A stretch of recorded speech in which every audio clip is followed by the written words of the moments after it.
Here we have verse 15 of the 9th chapter of the Gospel of Matthew.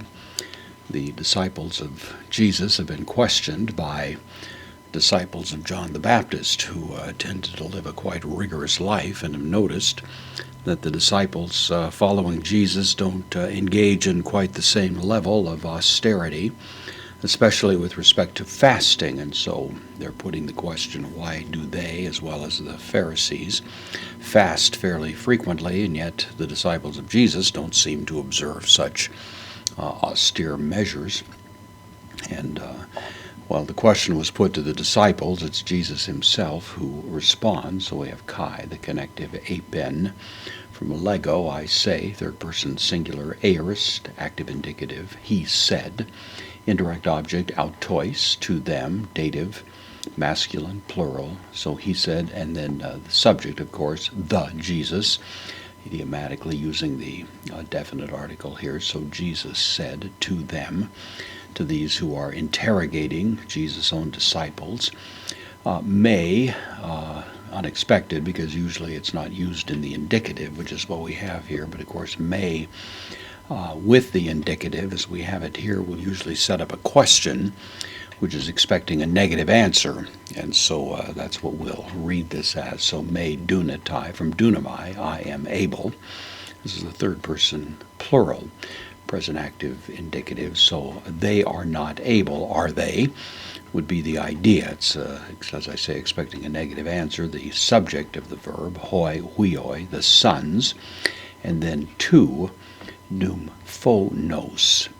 This is the bride chamber, literally. It's used broadly, the sons of the bride chamber.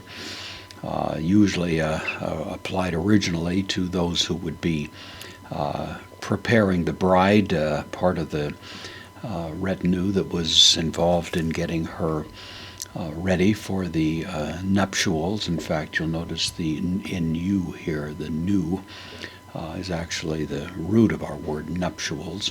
This word was more broadly connected with those who would come in celebration of the wedding. So even the invited guests could be broadly included in this, although it had usually a more narrow scope, those who were involved in some sense in the preparation for and participation in the wedding celebration. So they're called the sons of the bride chamber. So they are not able, Jesus says. Penthein, this is from pentheo, it means to mourn, to fast, broadly speaking, to engage in those kinds of personal restrictions. So the sons of the bride chamber are not able to mourn. Hoson is kind of an idiomatic expression taken together, usually rendered as long as, something like that. Hoson itself is a pronoun upon this time, upon this sort of a protracted period, as long as. And then we have met, from meta, preposition, taking the genitive here, auton, with them, elided before a noun, not able to mourn as long as with them. Esten, from a me, I am, third person singular, present active indicative, as long as he is. And then numphios, the bridegroom, the groom. So as long as the groom is with them, they're not able to mourn. It would be highly inappropriate to do so. The question mark at the end, setting up a question that expected a negative answer. No, of course not, would be the sense of the expected answer.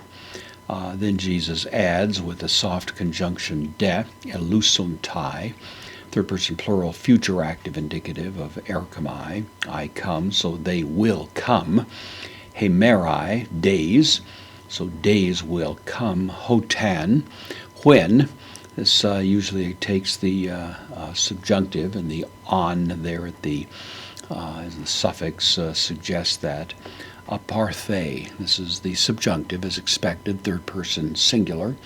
Aorist, passive subjunctive. The days are coming when it will be taken away, or he will be taken away. The subject here, same thing, numphios, the bridegroom. The days are coming when the bridegroom will be carried away, taken away.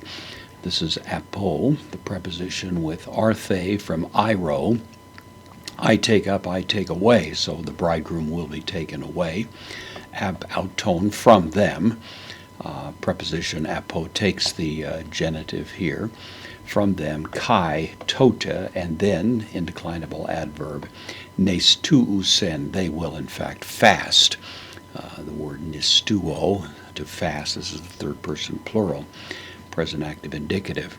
Of course, as general proposition, you might say this is describing a bridegroom being taken away for any number of reasons, maybe going to war, something like that, which was permitted after the first year. Of course, Jesus, with reference to himself, is referring to those times in the future when he would not be with them. But this particularly significant moment when he was, in fact, with them was no time for lamenting and fasting. It would be more this idea of the time of rejoicing, which seems to be what Jesus here is suggesting.